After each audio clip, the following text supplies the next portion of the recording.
Es un gusto volver a saludarlos y abordar el día de hoy un tema que ustedes nos han propuesto, el de la maternidad o gestación subrogada, conocida también como vientres de alquiler. Estamos ante una práctica a la que cada vez acuden más familias en todo el mundo, pero que enfrenta posiciones éticas, legales o sociológicas encontradas. ¿Se trata de defender un derecho o, por el contrario, estamos ante una industria que explota a las mujeres más vulnerables, las que viven en situación de pobreza? Complejo, muy complejo el tema, Catalina. Así es, Pilar. Soy Catalina Noriega. Gracias por estar en este tema que echa chispas. Y para apagarlas o convertirlas en un incendio, presentamos a nuestros expertos, la feminista y politóloga Marta Tagle y el abogado Marcelo Bartolini. Marta Tagle, egresada de la licenciatura en Ciencias Políticas y Administración Pública de la Universidad Nacional Autónoma de México, comprometida con la defensa y promoción de los derechos humanos de las mujeres, milita en el partido Movimiento Ciudadano, donde es integrante de la Comisión Operativa Nacional. Fue diputada federal y senadora suplente, escaño en el que estuvo en funciones de agosto del 2015 a marzo del 2017.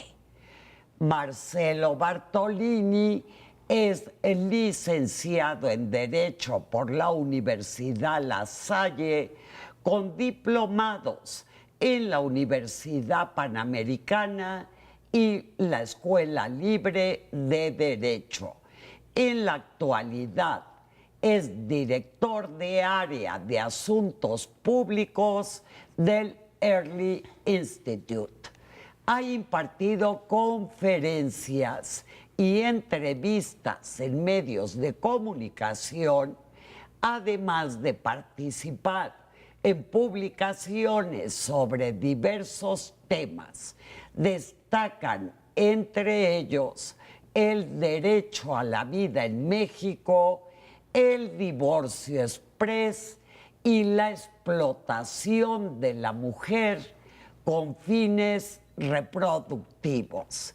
Sean bienvenidos y sin más preámbulos, te pregunto, Marta, ¿qué significa eso de vientre subrogado? Bueno, pues de entrada es importante decir que hay que partir de las técnicas de reproducción asistida. Una técnica de reproducción asistida es precisamente fertilizar un óvulo y se utiliza para aquellas parejas que no pueden hacer una familia. Y a través de esta técnica de reproducción asistida, este óvulo fertilizado se implanta en el útero de una tercera persona de quien no procede ni el óvulo ni el espermatozoide. A esto se le conoce como maternidad subrogada y es un asunto que se ha venido practicando en nuestro país y en el mundo desde hace muchos años, pero que todavía no cuenta con una regulación en México. Eso es lo que quería preguntarle yo ahora al licenciado. ¿Cuál es la situación legal en México de los vientres de alquiler o la maternidad o la gestación subrogada al día de hoy? ¿Cómo estamos? Al día de hoy, desde el punto de vista legislativo, lo que vamos a encontrar es un vacío a nivel de la Federación en cuanto a la Ley General de Salud, que es ahorita lo que se estaba tratando de regular en la Cámara de Senadores, pero por otra parte sí vamos a encontrar una regulación específica en el caso de Tabasco y también en el estado de Sinaloa que lo permite. Por otra parte, el estado de San Luis Potosí lo prohíbe abiertamente y declara nulo o inválido cualquier contrato que se celebre en esta naturaleza. Por otra parte, el estado de Querétaro también prohíbe que se dispongan de los embriones humanos con la finalidad de darlos a la gestación subrogada porque se puede propiciar pues, la situación de la explotación de mujeres con fines reproductivos. O sea, legalmente a nivel de federación hay vacío. A nivel de la federación efectivamente existe un vacío, pero en los estados, como te decía, sí encontramos Tabasco, Sinaloa, San Luis Potosí, algunos Querétaro, que que tienen una regulación específica sobre la materia. Ajá. Marta, perdona, ¿Cuáles son los argumentos a favor para regular los vientres de alquiler o la maternidad subrogada? Bueno, decirte que en el Senado se avanzó en un dictamen que sí se reforma la Ley General de Salud y que todavía falta que este dictamen se apruebe en la Cámara de Diputados y se promulgue para que pueda ser una legislación que regule el tema a nivel federal. Y me parece muy importante que sí se avance en regularlo. ¿Por qué? Porque me parece que los vacíos legales justamente lo que permiten que una situación de esta naturaleza, que debido a los avances científicos, tecnológicos en materia de medicina, que han permitido a muchas parejas encuentren en esta técnica de reproducción asistida, la gestación subrogada, la posibilidad de formar una familia. Y las familias lo están haciendo desde hace mucho tiempo. El no hacerlo ha permitido justamente que, sobre todo en la parte sureste de nuestro país, en Quintana Roo y Tabasco, no por familias mexicanas, incluso de extranjeros, de personas que vienen del extranjero, que la industria esté buscando hacerle un mercado y explotar a mujeres en situación de pobreza. Y como no hay regulación alguna, como no, o sea, está una regulación a nivel local que lo permite, pero la federación no ha puesto el tema en regulación, me parece muy importante que exista una regulación. Y por eso la discusión que se dio en el Senado fue muy interesante en este tema, porque además ha habido durante muchos años muchas iniciativas, es el primer momento en que se concreta una, donde por una parte reconoce el tema de la gestación subrogada como una técnica de reproducción asistida, pero también regula los supuestos y considera en qué momento se convierten en un delito contra la salud. Porque, abogado Bartolini, lo que se ha visto y que comentas, Marta, es justamente que se ha prestado a una serie de situaciones tan dramáticas como que han venido instituciones gringas, se plantaron en Tabasco, en Quintana Roo, han explotado a las mujeres, han cometido fraudes con las personas que han ido a pedir una gestación subrogada. En fin, se ha prestado a una serie terrible de... Sí, así es. Efectivamente, lo que nosotros hemos investigado es que este mercado no nace de la simpatía, de la compasión que siente una mujer para poder ayudar a otra pareja a tener un hijo. Es un mercado que, según la revista Time, que es una revista acreditada, vale $2,000 millones al año en la India, en granjas de mujeres. Por otra parte, también podemos encontrar que, por ejemplo, el Tribunal Suizo, cuando han abordado estas problemáticas, ha definido que un niño debe ser protegido de ser degradado a una mercancía que pueda pedir un tercero, y que las madres de alquiler también necesitan ser protegidas de la comercialización de sus cuerpos. Por otra parte, en el Tribunal Suizo, ellos mencionan algo que es muy importante y que estaba pasando en Tabasco, como mencionaba Marta Tagle, que México se estaba convirtiendo en un paraíso del turismo reproductivo. Por eso, el Parlamento Europeo, en 2015, se ha pronunciado de manera expresa por condenar la práctica de la subrogación porque vulnera la dignidad humana de la mujer, ya que su cuerpo y sus funciones reproductivas son usadas como una mercancía. Considera que la práctica de la gestación subrogada implica la explotación reproductiva y el uso de su cuerpo con fines de lucro o cualquier otro, en particular en el caso de mujeres vulnerables en países en desarrollo como México, debe ser prohibida y tratada como un asunto urgente en los instrumentos sobre derechos humanos. ¿Estás de acuerdo tú en esto que está diciendo el licenciado? A ver, ¿no se supone que las mujeres somos dueñas de nuestro cuerpo?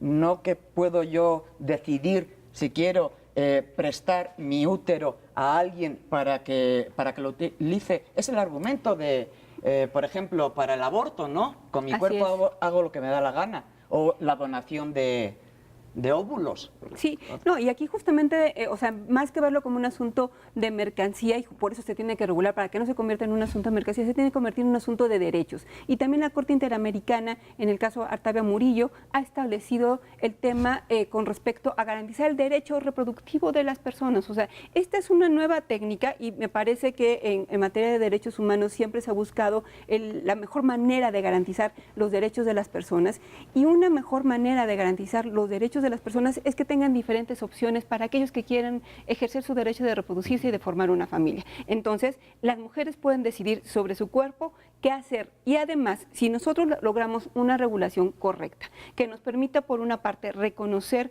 esta nueva forma de reproducción que puede darle a las personas una manera de reproducirse y garantizar con ello un derecho sexual y reproductivo, pero además estamos regulando todas aquellas condiciones que justamente, no solamente en México, sino en otros países, se han convertido en una situación de explotación y de delito, vamos a poder realmente regularlo de manera correcta. De otra manera, prohibirlo es simple y sencillamente mandarlo al mercado negro, que se siga dando sin ningún tipo de regulación, que las industrias que ya están haciendo este tipo de situaciones lo sigan haciendo sin ningún tipo de control, incluso, que ¿no? lucren con el asunto. ¿No es esta una postura muy utópica, Marta? Porque yo creo, abogado, que el número de casos que hay en México, no conozco ninguno que alguien se haya prestado sin cobrar.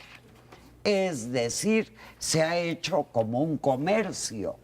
No es algo filantrópico, no es por generosidad, no, es por dinero. Pero Yo, ¿me justamente permiten? lo que se ¿Me permiten? trata, Me gustaría- nada más contestar rápidamente esto porque me lo pregunta ella.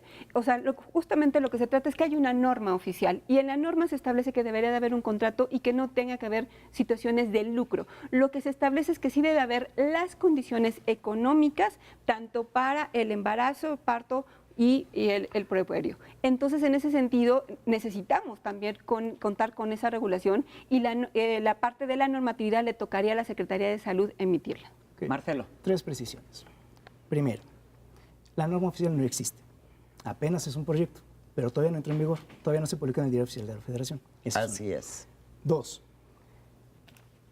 Cuando en el dictamen que aprueba el Pleno de la Cámara de Senadores de nuestra República se admite en el artículo 61 ter la compensación de cualquier tipo de gasto y otros derivados del embarazo, parto, posparto y puerperio, se abre la posibilidad a una mercantilización encubierta que está sucediendo precisamente en Inglaterra y que denuncian varios profesionales en España, en Suiza, en el Parlamento Europeo y por la cual la están condenando. Ahora, si me permiten hacer una última precisión, también creo que es muy importante que despejemos un mito, porque creo que es de lo que se trata el programa. Exactamente. Claro. Yo no he conocido, Pilar, a una sola mujer que se le recupere su estado de salud embarazando a otra.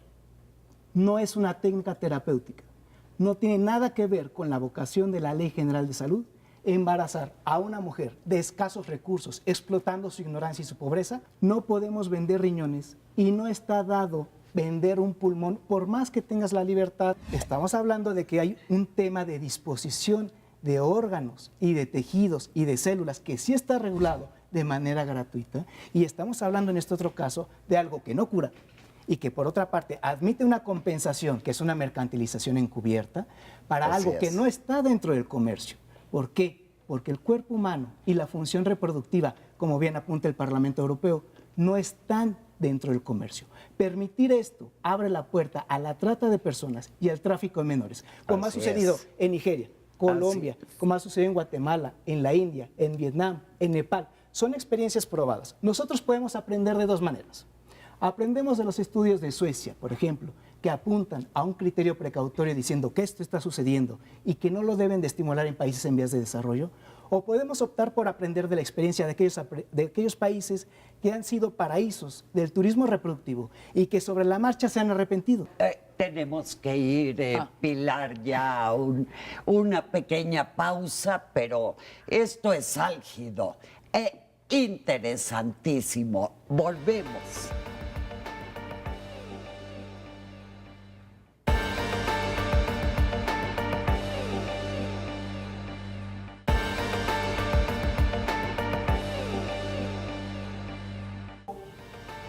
Casi nos estamos sacando los ojos después de esta pausa y queremos seguir con esta discusión que está de lo más interesante. A ver, estaba diciendo el licenciado que para nada, que todo es una explotación encubierta. Y Marta decía que no, que al contrario, que eso evita la explotación. Sí, yo insisto que es un tema de derechos y cómo el Estado puede garantizar el derecho de las personas a su salud sexual y reproductiva y en ese sentido explorar todas las posibilidades. Y esta es una más de otras tantas posibilidades. La norma efectivamente no está en vigor porque todavía no contamos con una legislación en materia de gestación subrogada. Me imagino que hablas de las técnicas de reproducción asistida, que esa es otra norma que están haciendo ahorita en la Secretaría de Salud.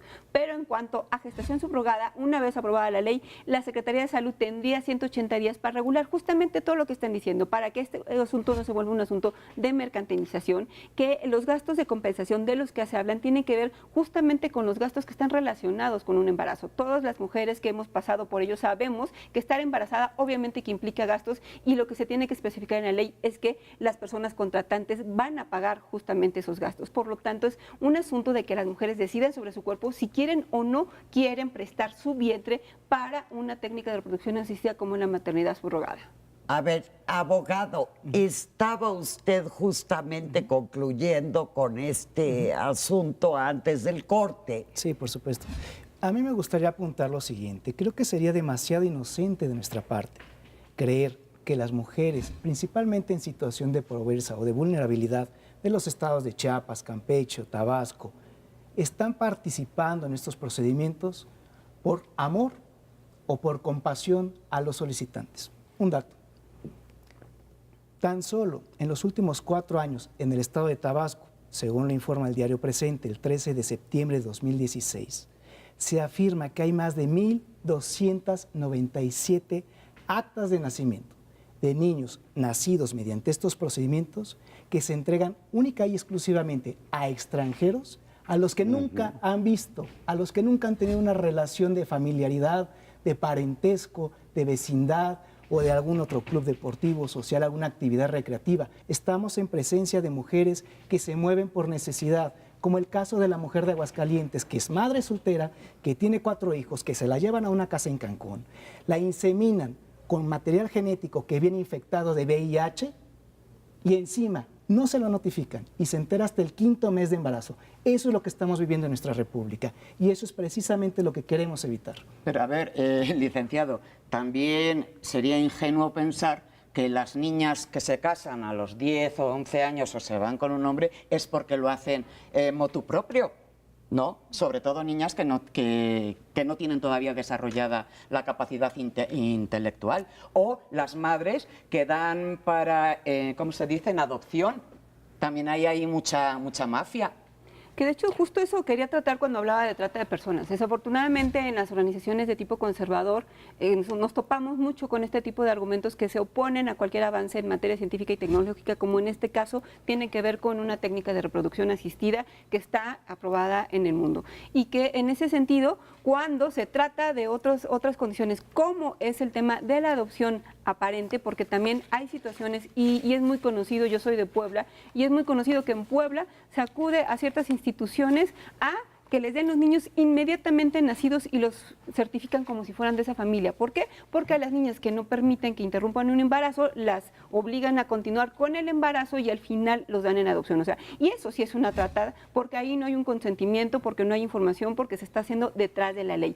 De lo que se trata es justamente que las cosas ya no sucedan detrás de la ley. ¿Qué ganaríamos con prohibirlo? Que todo esto que están diciendo justamente se siga dando. ¿Por qué? Porque se va a dar escondidas, porque contamos con un sistema en el que efectivamente no hay autoridades que estén verificando que se cumpla con la ley. Y en este sentido, no estaríamos viendo lo que está sucediendo en el país, no solamente en Tabasco y Quintana Roo, que son los casos más conocidos. Necesitamos regular esto a nivel federal precisamente para que todo lo que están comentando no siga pasando. Si no hay regulación, la prohibición va a hacer simplemente que hay un mercado negro mucho más peligroso. Si en este caso no hay ningún tipo de sanción por haber inseminado con un óvulo, con VIH a una mujer, no se puede proceder.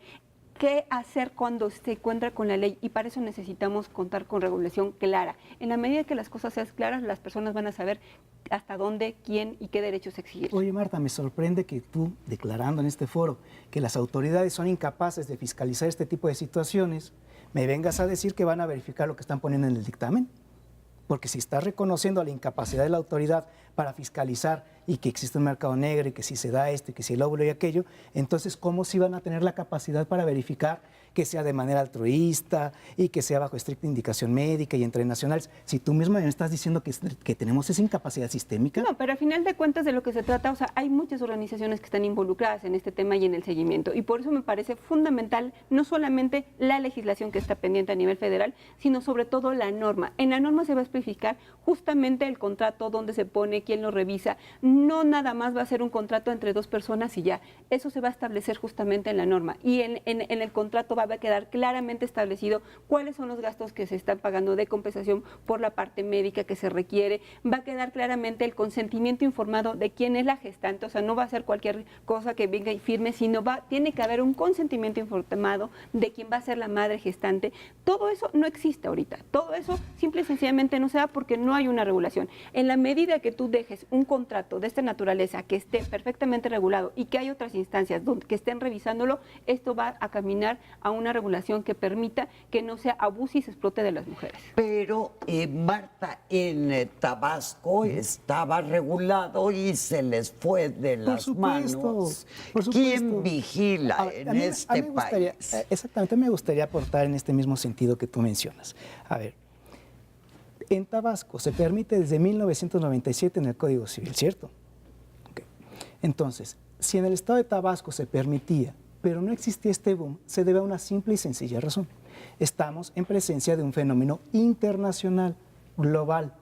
Cuando se restringe el mercado de la gestación subrogada en la India, en Tailandia y en Vietnam, es cuando surgen las declaraciones de las clínicas de fertilización de Australia en el sentido de que se van a mover a Tabasco. Ahí es entonces cuando se presenta este boom, en los últimos 4 años. Las autoridades ni siquiera se habían enterado que existía la reforma. Ahorita ustedes me dicen, es que yo tengo derecho a decidir sobre mi cuerpo y que yo tengo derecho para decir esto, y lo que no pusimos como legisladores lo va a hacer la Secretaría de Salud porque pues ya no nos dio tiempo, o no nos pudimos poner de acuerdo, o porque le toca a alguien más. Cuando dices, es que ustedes me dicen que tenemos derecho a decidir sobre nuestro cuerpo, ¿lo dices como que no te lo crees? No. ¿O que no estás de acuerdo? Yo lo que estoy diciendo es de que ese límite existe en el momento en el que estamos hablando de los derechos del menor. Claro. El menor tiene derecho a conocer su origen, tiene derecho a la identidad.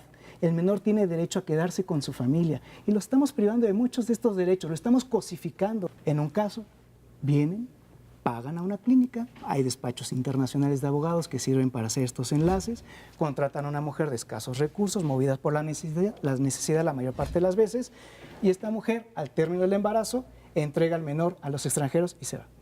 Si nosotros estuviéramos en presencia de una adopción internacional, como lo ha decretado Alemania en su momento, y Suecia, que es el tratamiento que les da, les obliga a sus nacionales a pasar por los mismos requisitos y procedimientos, toda vez que muchas de las veces los solicitantes y el niño que se les entrega no tienen ningún vínculo biológico. Y si no tienes ningún vínculo biológico con el menor y quieres quedarte con la custodia, eso desde hace 3,000 años se llama adopción. Y a los niños que estás entregando sin tener esos mecanismos y esas vigilancias y esas pruebas, los estás discriminando. ¿Por qué? Porque los estás entregando por el simple hecho de que pagan a cambio de su entrega. Marta, así es. A ver, ¿por qué? No, pues por eso nosotros en la legislación estamos buscando prohibir de entrada el tema de los extranjeros y tenerlo también muy regularizado, porque precisamente justo a partir de lo que estamos viviendo en Tabasco y Quintana Roo, para que no se siga viviendo, se está buscando legislar de esa manera, y es increíble que a estas alturas, además, y ahí también lo debo decir claramente, no avance el dictamen en la Cámara de Diputados, porque me parece que al final de cuentas se meten los intereses que comentan acá. Los intereses de tipo económico y mercantil de las industrias están, por supuesto, ahí, están cabildeando, están en el lobby, y son los que no permiten que se avance en la regulación, porque a ellos les conviene que siga este vacío legal, que se sigan dando las cosas como se están dando en Tabasco, porque en cambio si nosotros regulamos y hacemos las cosas bien, ellos van a tener que regularse o salirse del país, y eso es lo que no quieren, por eso es que no han permitido que se avance. Entonces, en ese sentido, me parece que además es bastante maniqueo hablar del menor, cuando de lo que estamos hablando aquí es de una técnica de reproducción asistida, fertilización in vitro, ¿no? Y además estamos hablando también de productos de terceras personas que van a ser colocados en una madre gestante. Entonces, en ese sentido, no podemos hablar de familia ni de derecho de identidad, sino viene justamente de quienes están dando el material genético para que se dé esta técnica de reproducción asistida, y ese derecho en su momento estará en salvaguarda porque una vez que nazca esta persona, antes no podríamos estar hablando de esto. Hay dos formas, ¿no, abogado? Una, que efectivamente el material genético no es de la gestante, pero hay otra en que el óvulo sí es de ella. Sí, esto representa una barbaridad jurídica. A ver, desde hace muchos miles de años, estamos hablando de 3000 años más o menos, existe un adagio romano que dice que la madre siempre es cierta, mater semper certa est. Esto en español significa que la madre siempre es cierta. La madre que da luz es la que se queda con el niño. La paternidad dicen que puede ser cuestionable, que puede Cuestión ser de discutible, fe. que es un acto de fe. Sí, ¿no? muchos de ellos, ¿no? De Dicen. prueba de ADN. Así es. Y aquí estamos en presencia, por ejemplo, en el caso de Tabasco, que permite el caso de la inseminación con el óvulo de la propia mujer gestante, y el caso, como dice Marta Tagle, de cuando terceras personas aportan su material genético. Pedirle a una mujer entregue a su hijo, que es su hijo biológico, es su hijo químico sanguíneo. ¿Ella y es estuvo su de hijo, acuerdo? No, y es su hijo desde el punto de vista genético. Infringe las leyes y el orden público. Entre otras cosas, esto complica en definitiva el desarrollo de la identidad del hijo nacido mediante estas técnicas por la razón que tú me mencionas. En estos procedimientos pueden llegar a concurrir hasta 6 personas de manera simultánea que pueden llegar a tener un vínculo de filiación con el no nacido. A ver, ahí les va. Está la persona que dona un semen, la persona que dona óvulos, está la persona que solicita, la pareja, y llevamos 4. La mujer gestante son 5. Y como la mujer gestante, para poder participar en estos protocolos, debe de acreditar previamente que ha sido madre, entonces estamos en presencia de una mujer que tiene esposo o concubino porque tiene hijos previos. Si no, no la dejarían participar en estos procedimientos. Entonces, el hijo de una mujer casada se presume hijo de su cónyuge o de su concubino. De suerte que tenemos hasta 6 personas que de manera concurrente guardan un vínculo de filiación inmediata con esta criatura. Y nosotros estamos diciendo que esto es para beneficiar el interés superior del menor, que está garantizando su personalidad, su desarrollo. Yo creo que no es así. Y tengo el testimonio de Jessica Kerr, de Estados Unidos de América, que nació bajo estos procedimientos, y ella cuestiona abiertamente y dice que nunca se han puesto a pensar en el interés superior de los menores, de los que nacen como ella, de esa manera. Hay muchos casos en situación distinta, pero bueno, otra vez nos gana el tiempo, y ahora sí que nos hemos dado con todo. Gracias, Catalina, gracias a nuestros invitados por esta apasionante e intensa discusión, que nos hemos quedado cortos, y eso que hemos aprovechado en la pausa para seguir debatiendo. Pero lo que estoy segura es que nos han aportado puntos de reflexión, y como siempre los invitamos a seguir pensando, a seguir cuestionándonos y a tratar de llegar a un entente cordial, que está muy difícil de lograr en temas tan espinosos como estos. Gracias, los esperamos en nuestra próxima emisión de Entre mitos y realidades. Bien. Muchas gracias. Muchas gracias.